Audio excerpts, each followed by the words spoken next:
Retour sur le plateau de Espace Mini avec les démineurs, bien évidemment. On va y aller avec la dénonciation de ce matin, en fait, société qui ne vous plaît pas et que nous allons dénoncer sur le plateau avec Pierre Birou-Niemek.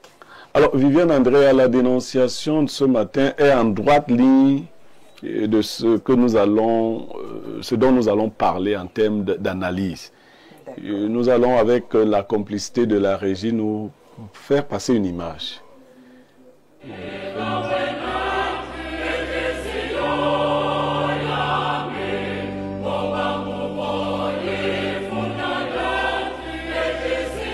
Observez bien. Non, mais on a dit. Alors, quand il arrive chez le noir, il ne l'embrasse pas. Ouais. Et puis, quand il va passer, il va continuer à embrasser. Voilà, là, il embrasse à nouveau. Voilà. Ce n'est pas un montage. C'est une image. Nous avons d'autres images dans ce sens-là. Vous avez l'image récente d'un jeune noir qui est au Vatican et puis qui n'arrive pas à entrer pour des raisons qu'on ne lui explique pas. On dit que le protocole ne le permettait pas, mais après d'autres hommes de couleur blanche arrivent et eux ils passent. Ça nous rappelle le Japon à un moment donné. Vous savez, les Japonais considéraient les Chinois comme les chiens. Ça a existé dans une certaine mesure de l'histoire. Et un jour, des Chinois allaient à une rencontre et ils ont trouvé qu'on avait mis une pancarte interdit aux chiens. Les Chinois ont tenté d'entrer, les Japonais leur ont dit non, c'est interdit aux chiens. Quelques minutes après, un Japonais est venu avec un chien, l'animal, et il est entré. Le Chinois a posé la question, mais vous avez dit interdit aux chiens, voilà un chien qui est en... Puis le Japonais de dire aux Chinois, non, vous êtes plus chien que ce chien-là. Donc, ce chien, l'animal peut entrer, mais pas vous, les chiens chinois. Nous dénonçons ces attitudes racistes au cœur même de l'Église. Au cœur de l'Église. Et nous nous demandons des fois ce que les Noirs foutent dans cette affaire-là. On s'est posé des questions depuis des années. Il y a même un célèbre musicien camerounais, petit pays pour ne pas le nommer, qui demandait à quand un pape noir. Qu'est-ce qui peut justifier qu'un cardinal qui est supposé incarner une certaine spiritualité se comporte de la sorte? C'est-à-dire, la Bible dit que vous ne faites exception de personne. Mais au cœur du Vatican, on voit de telles images. À quoi renvoient-elles? C'est ce que nous dénonçons ce jour. D'accord, voilà, merci beaucoup. Une dénonciation avec image à l'appui ce matin pour pouvoir dénoncer donc des comportements racistes au sein de l'Église. L'Église qui est censée prôner l'amour, la paix, de vivre ensemble, se retrouve en train de créer. On a l'impression, au vu de la vidéo de ce matin, la division, voilà, l'injustice même, parce que cela pourrait créer pas de belles sensations de toutes les façons, n'est-ce pas, dans les cœurs de ces personnes-là victimes de racisme. En tout cas, ce n'est pas à moi de donner l'avis ce matin. On va prendre les différentes réactions des panélistes sur le plateau. Je commence par vous, Alain Donc, on parle de racisme. Qu'est-ce qui peut justifier le racisme dans l'Église? En tout cas, ça dépend de ce que vous entendez par Église. Moi, je n'ai jamais eu une once d'amphibologie sur ce plateau en ce qui concerne ma conception de l'Église et comment les autres perçoivent l'Église. Je vous ai dit, c'est un mot qui a été emprunté au domaine politique, au domaine profane, et qu'on a simplement utilisé pour transmettre une réalité qui était une réalité christique et spirituelle. Donc n'oubliez pas que le mot vient du champ politique. Donc c'est un mot tout à fait séculaire. Alors je veux saluer ici cette dénonciation. Oh, Blériot, je sais pas. Il a été très attentif. En adéquation avec la problématique que nous avons en cette journée. Je veux saluer véritablement Blériot pour ça. J'ai vu l'autre vidéo du jeune homme et sa frustration. Je n'y ai pas porté tellement attention. Et là, Blériot nous donne de réaliser et d'exposer au monde le caractère hideux de ce système religieux. Vous savez, les gens sont comme sous enchantement. C'est-à-dire qu'en dépit de ce que Blériot a fait là avec cette dénonciation, les analyses que nous allons faire, je peux vous dire que c'est comme frapper avec de l'épée dans l'eau. C'est-à-dire que les gens sont sublimés par des choses incroyables. On aura beau tout faire pour essayer de leur désier les yeux, ils refusent obstinément de comprendre qu'il n'y a rien dans ces choses. Et il n'est pas simplement question de romanisme, simplement, je l'ai toujours dit aussi, j'assume, il est question de toute la religion organisée, parce que toutes, en réalité, sont filles du romanisme. Il faut aller étudier profond pour le comprendre. Alors, le racisme, vous vous rappelez ici qu'on a essayé d'élaguer un sujet qui traitait du racisme et des religions. On a fait ce qu'on pouvait dans les limites imparties par le temps consacré à cette émission. J'espère qu'on pourra y revenir pour que les gens comprennent. Il y a une volonté, il y a une systématisation mondiale, historique, actualisée et voulue de la haine anti-noire. Et c'est pour cela que lorsque j'entends les gens me dire, ils sont là en ligne, ils ne font que fantasmer. Ils disent que il faudrait que le prochain pape soit en noir, soit en africain, et d'aucuns vont même jusqu'à dire, ah, potentiellement c'est le premier pape noir et tout. Je ris. Si on prend en compte cette vérité qui est celle de la haine systématique, de l'asservissement, de l'humiliation, l'avilissement systématique de la race noire, il n'y a pas possibilité d'avoir à nouveau, j'insiste là-dessus, à nouveau un pape noir. Parce que, outre Victor Ier qu'il cite, outre Miltiaz, outre Gélas, ils n'ont pas été les seuls papes noirs en réalité. Il faut qu'on le dise. Ça, c'est les petites informations qu'ils ont bien voulu libérer au troupeau. Au commencement de l'église romaine, il y avait une forte représentation noire, même en Europe. Vous connaissez l'histoire des Étrusques. Donc, dans la construction même de ce système religieux, les Noirs étaient surreprésentés. Les premiers pères de l'église à cette époque étaient des Noirs. Donc, il n'y a pas que 3 papes noirs. Alors là, il y a une volonté kabbalistique, spirituelle, politique, délibérée, d'asservissement et d'humiliation de la race noire. Et là, je peux vous garantir qu'on n'aura plus de pape noir. C'est comme ça, c'est voulu. Et vous le verrez. Donc arrêtez avec les fantasmes et tout. Vous avez vu, c'est une religion raciste, xénophobique. Hein? S'il faut commencer à faire l'économie des choses que cette institution fait, comme j'ai dit, je ne sais pas si... en fait, c'est pas le lieu. Je ne sais même pas par où on va commencer par rapport au temps imparti pour cette émission. C'est pas possible. D'accord, merci beaucoup. Hein, merci beaucoup. Vous êtes assez dur ce matin, mais voilà, on vous comprend. Docteur Toth, hein, vous également, vous avez vu la vidéo tout à l'heure et on observe quand même le silence des institutions face à ce genre de comportement. Comment interpréter cela? Est-ce qu'on pourrait parler d'une forme de complicité? Bon, déjà, cette image ne m'étonne en rien parce que je connais les racines de la religion chrétienne ou de la tradition judéo-chrétienne avec toutes ces dérivés que nous connaissons très bien, l'islam. Parce que l'islam sort du christianisme. Peut-être que beaucoup ne le savent pas. Les premiers rédacteurs du Coran, ce sont les chrétiens de Syrie. Les chrétiens d'Orient, ce sont eux qui ont rédigé les premiers... Bien, en ce qui concerne cette tradition-là, cette tradition remonte à l'ère des Hyksos, en Égypte pharaonique. On est là autour de 1750 avant l'ère actuelle, lorsque les Asiatiques, qu'on appelait Ahamou, c'est de ce Ahamou que le mot Aramou, araméen, c'est de cette expression. Donc les Ahamou, donc les Asiatiques qui venaient de Syrie, d'Irak, d'Asie en général, le Proche-Orient, etc., ont envahi une partie de l'Égypte, la basse Égypte. Et ils ne l'ont pas envahi tout simplement par les armes.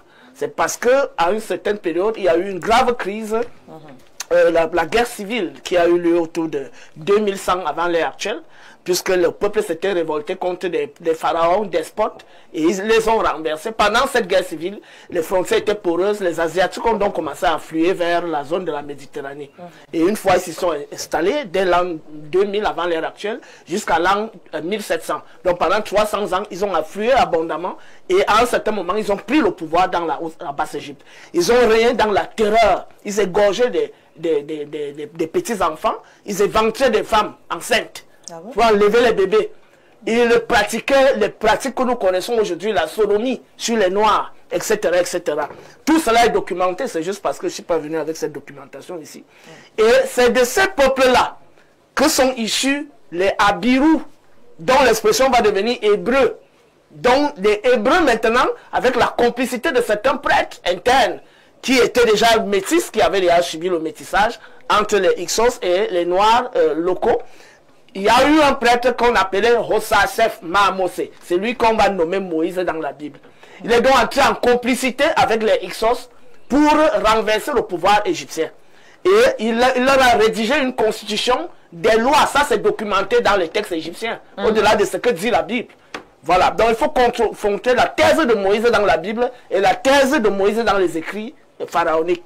Donc, il y a donc eu une révolte, c'est-à-dire qu'ils ont inversé tout le mode de spiritualité que les Égyptiens pratiquaient. Ils ont inversé cette polarité parce que la spiritualité, à l'origine, élaborée par les Noirs, est fondamentalement matriarcale. Ils ont patriarcalisé la spiritualité. On a commencé à voir Yahweh qui est masculin, le Saint-Esprit qui est masculin, le Fils qui est masculin, et on ose nous dire que c'est la femme qui sort de la côte de l'homme, alors que la science prouve exactement le contraire. Donc ils ont totalement inversé l'ordre spirituel, et ainsi, ils ont créé un mode de spiritualité qui combat fondamentalement la spiritualité initiée par les Noirs.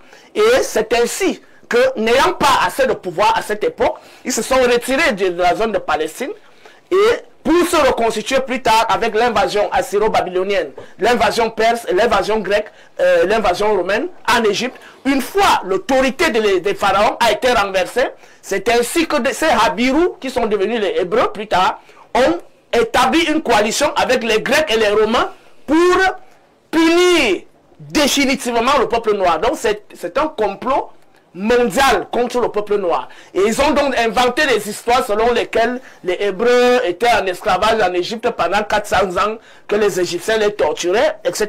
Or, dans les textes égyptiens, sur les gravures, sur aucune fresque égyptienne, on nous trouve des traces d'esclavage. Et même le mot esclave n'existe pas en langue pharaonique. Donc tout ça, c'est des histoires fabriquées pour se venger contre le peuple noir qui a régné pendant 5000 ans sur le monde, sans partage. Donc, à un certain moment qu'ils ont pris le pouvoir, ils ont dit plus jamais ça. Donc, ils ont la spiritualité pratiquée aujourd'hui. Ceux qui disent qu'ils sont des pratiquants du judaïsme, du christianisme, avec tous les ordres ésotériques qui en découlent, ils pratiquent exactement la spiritualité inversée, telle que codifiée dès la base par Hossasef Mahamose et plus tard par les scribes. C'est son temps de parole, on n'a pas le droit de le stopper. Oui, c'est son temps de parole. J'étais en train de donc par tous les scribes hébraïques. D'ailleurs, le premier manuscrit de la Bible date de l'an 630 avant l'ère actuelle, donc ça ne remonte pas à très longtemps. Donc toutes les histoires racontées dans l'Ancien Testament, dans le Nouveau Testament, sont des histoires fabriquées.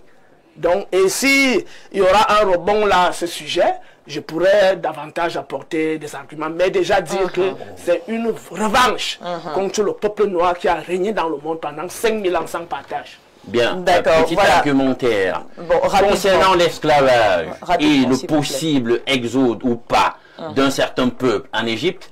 Il y a un témoignage fait au travers d'un contrôle par rayon infrarouge sur les abysses de la mer Rouge et qui atteste qu'il y a eu un mouvement dans les abysses de cette mer, attestant véritablement qu'il y a eu un mouvement de masse sur le fond en question. Donc ça valide même par ricochet l'affaire de l'ouverture de la mer Rouge et la traversée du peuple en question. Il y a des artefacts, des chariots d'or, avec des roues d'or, etc., qui ont été trouvés. C'est documenté, c'est l'archéologie moderne. Donc la vérité n'est pas égyptienne. La vérité, elle est neutre.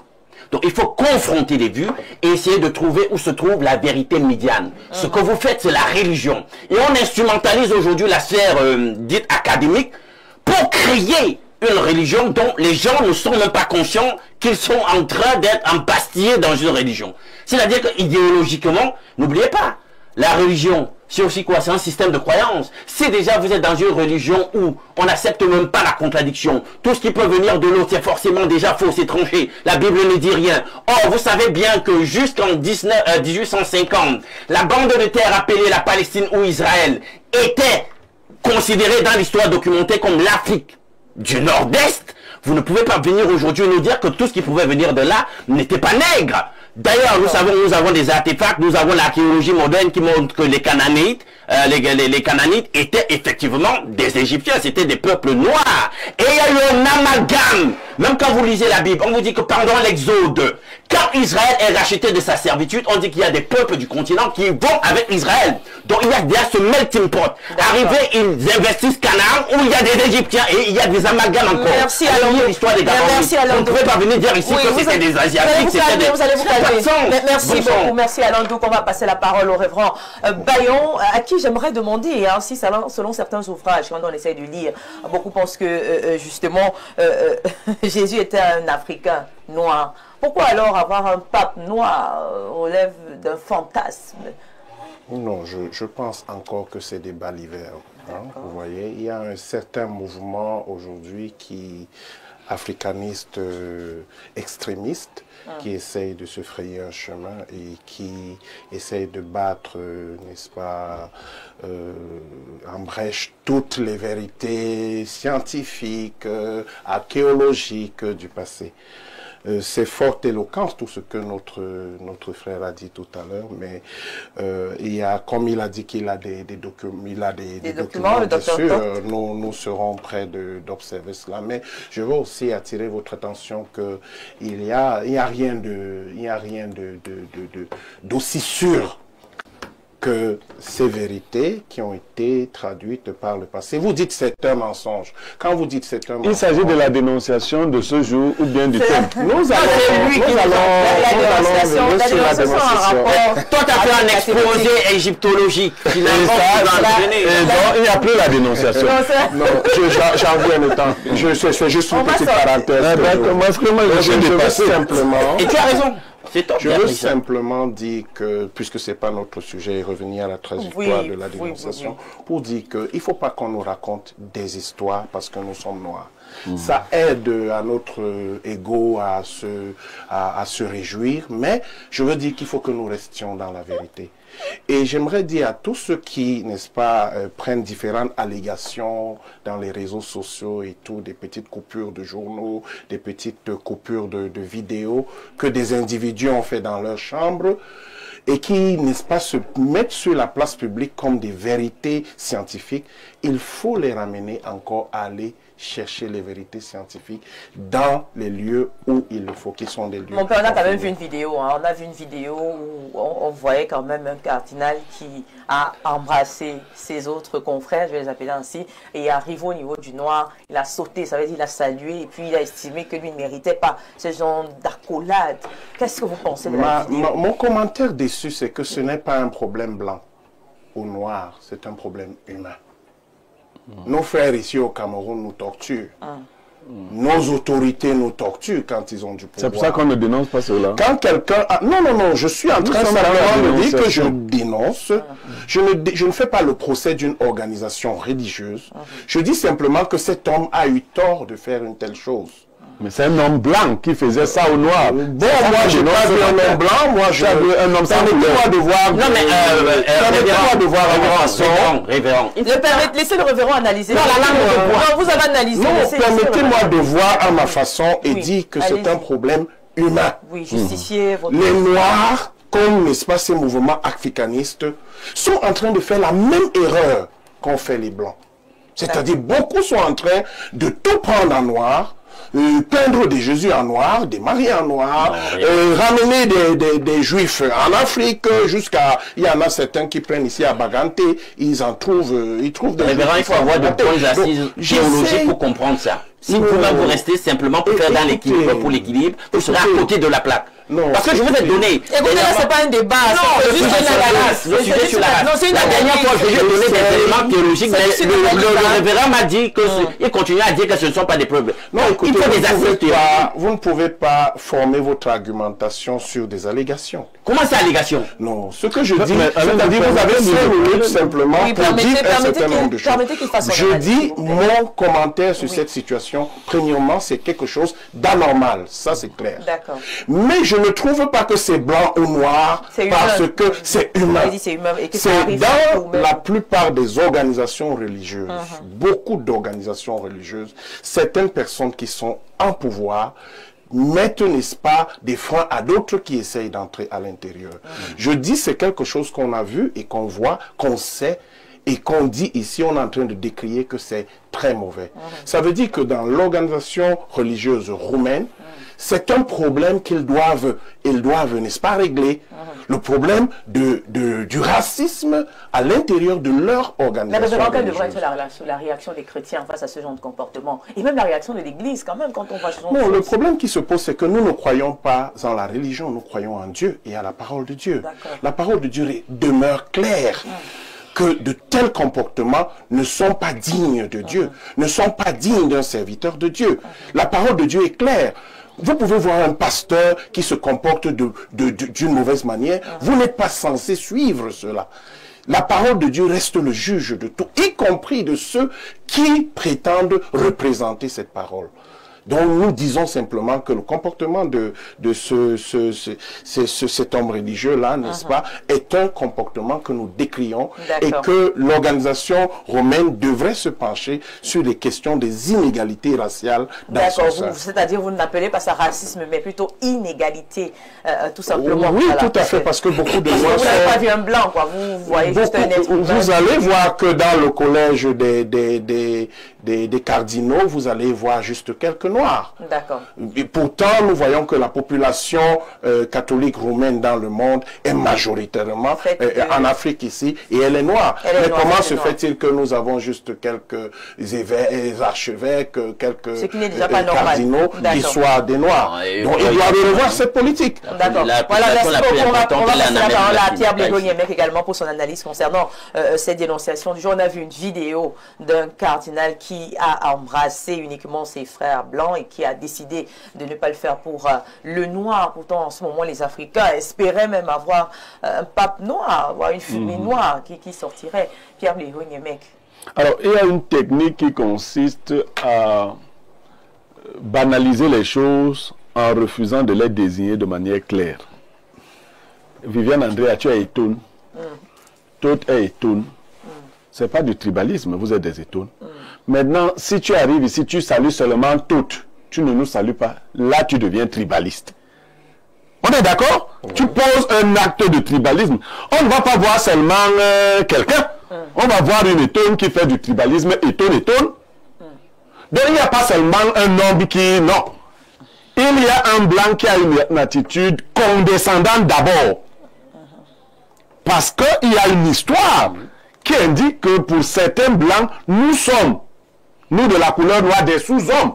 Même eux qui sont là maintenant. Le révérend a peut-être peur, il appartient aux organismes internationaux, il doit souvent voyager. Oui, je te laisse dire en privé. Mais oui, tu dois voyager.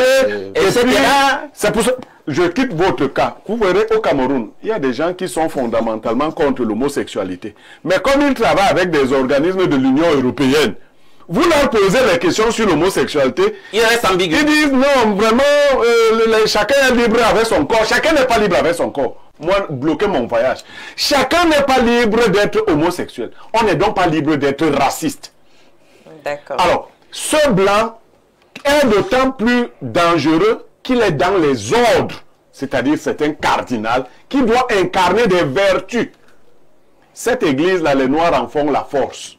La question qu'on se pose, c'est qu'est-ce que les Noirs foutent donc dans cette affaire où on peut venir traiter un autre cardinal. Je crois qu'aujourd'hui, il désigne des cardinaux noirs parce qu'il faut bien mettre un vernis. Il faut un vernis. S'il n'y a pas de... Oui, il faut quelques... Mais ces cardinaux noirs sont mis dans un autre registre.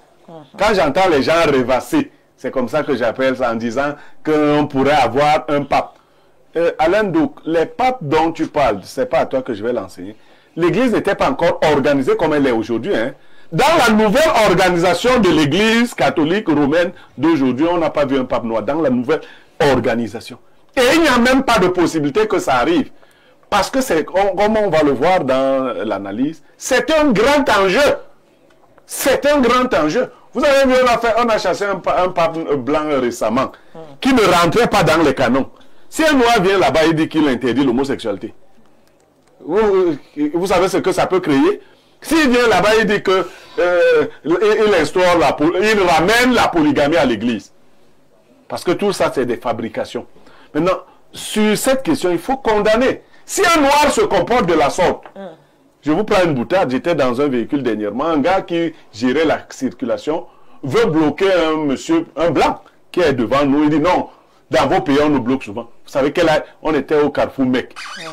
Tout le monde lui a dit que de là, nous, on n'a pas ce genre de comportement ici. Si tu es un attardé mental. Donc, et puis, dans l'échange qu'il y a eu entre Alain Douk et Todd, il y a que, on ne peut pas dire que l'Égypte a été esclavagiste, hein, parce que les modes de production ne permettaient pas d'avoir des esclaves. C'est une question de mode. C'est avec le capitalisme. Parce qu'il faut... le fait de permettez que je permette. Ils ont construit.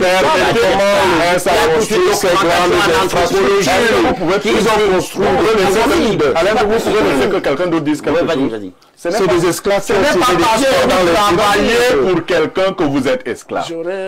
C'est terrible. Travailler pour... On peut donc arriver chez vous et tous ceux qui travaillent dans vos champs. Non.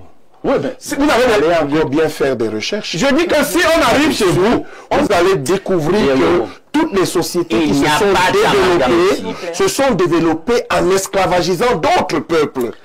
Et vous allez voir cela, l'un des modèles les plus importants de l'esclavage a été l'Égypte antique qui a construit l'ensemble de ces infrastructures. Pasteur, je donne un cours de philosophie sur le thème les modes de production. Peut-être nous n'avons pas les mêmes schèmes d'expression. On vous dit qu'en fonction des modes de... Il y a des ouvriers dans des sociétés. D'accord? Oui. Le mot esclave répond à un type de mode de production. Non, ce n'est pas simplement lié au système de production. C'est à l'époque où l'Égypte est hégémon du monde. Non, à l'époque où l'Égypte est hégémon du monde, elle donne d'autres nations et elle les soumet. Et pendant les guerres, on se fait des esclaves. Tu ne peux pas dire le contraire. Vous arrêtez ça. À vous entendre, j'ai envie de vous poser une autre question pour sortir, celle de savoir, est-ce que vous pensez que les Africains doivent donc, je sais pas, au lieu de continuer à croire à l'Église, au catholicisme, retourner vers leurs us et coutumes et même leurs traditions? Je suis mitoyen, hein, parce qu'on n'a pas encore fabriqué, on n'a pas encore dit aux Africains de manière claire quelles sont leurs religions ancestrales. On ne leur a pas dit. Je ne veux pas les enlever d'un lieu pour les amener nulle part. Mais moi, je m'oppose à la manière de pratiquer la religiosité, notamment la religiosité romaine. Le romanisme n'est d'ailleurs pas chrétien. Vous voyez, d'abord dire je préfère le dire comme ça. Maintenant, les Africains doivent construire leur système religieux. Ils doivent, comme tous les autres peuples. Aucun peuple ne se développe en croyant au Dieu des autres peuples. Il n'y a pas ça. Et puis, Dieu des autres. Oui, véritablement. Bien sûr. Il n'y a qu'un seul Dieu. Votre affaire, on a combien de je comprends. Il y a des amalgames. Alain Douk se retrouve véritablement dans la chrétienté. Il n'y a pas un seul Dieu. Ça, c'est faux. Non. Alors donc, s'il vous plaît, l'argumentation de Pierre Blériot. Il est libre de couper. Je dis ceci, la religiosité est attachée à un certain nombre de visions du monde et un certain nombre de croyances. Quand vous dites qu'il y a un seul Dieu, si votre Dieu est monothéiste et le mien est polythéiste, nous parlons toujours du même Dieu. Il y a une manière particulière de chaque peuple. Quand vous irez dire ça aux Indiens, on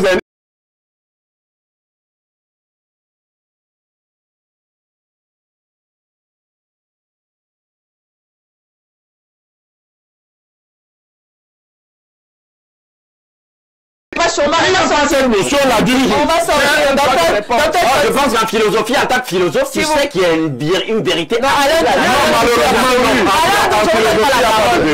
malheureusement. C'est terminé pour la dénonciation. Le relativisme vient de la C'est terminé pour la dénonciation. Le relativisme vient de la philosophie. Alors, je vais prendre ce message qui nous vient. Donc, bonjour Viviane Andrea. La traite négrière et la colonisation avaient été catalysées par l'église catholique. C'est M. Dieudonné Mvengbala depuis Yaoundé qui nous envoie sa réaction.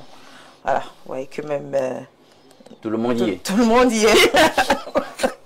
Alors, bonjour Viviane Andrea. Voici également une autre vidéo. Elle est très grave, venant du pape lui-même. Bon, malheureusement, vous ne pouvez pas voir la vidéo. Alors, bonjour Viviane Andrea.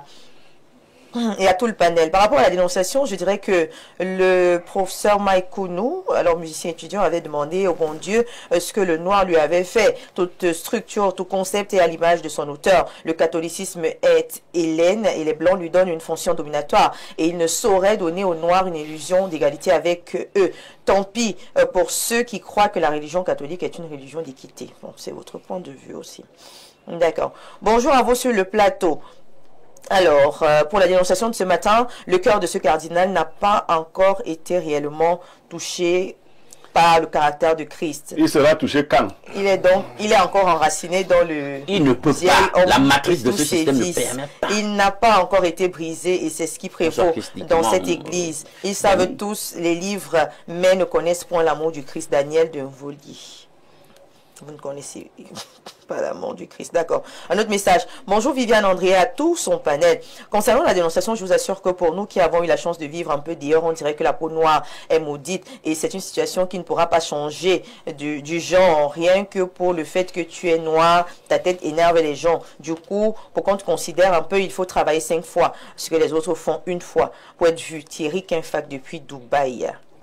Bonjour au chaleureux panel. Pour la dénonciation du jour, le grand frère Blériot mérite une bouteille de Black Label. Les catholiques sont des purs racistes. Et paraît que à partir de lundi, Viviane Andrea ne sera plus là. Je ne sais pas comment je vais faire. Bref, tu as oublié de créer ta propre émission. Tu as tout le potentiel. Stéphane depuis Nkwaba. Ouais, chacun a son problème ce matin. Les gens de Nkwaba ont des problèmes. Il y a même quelqu'un qui m'a suggéré qu'il faudrait un plateau avec Viviane Andrea est parfait ici pour que lui ne perde rien, ni du sac de modérateur, ni de la boutique. De la bandoulière, incroyable. Au sujet du racisme aussi. Non, s'il vous plaît, non, on prend les messages, s'il vous plaît, Alon. Donc, vous avez beaucoup parlé. Bonjour le panel. Merci Bléo pour cette dénonciation. Je ne comprends pas pourquoi l'homme noir tarde à ouvrir ses yeux. C'est vraiment une honte, cette image. C'est M. Ban et Gilbert depuis les Essarts, le roi en France. Alors, bonjour Viviane Andrea à tout son panel. Le fait... voilà, voilà.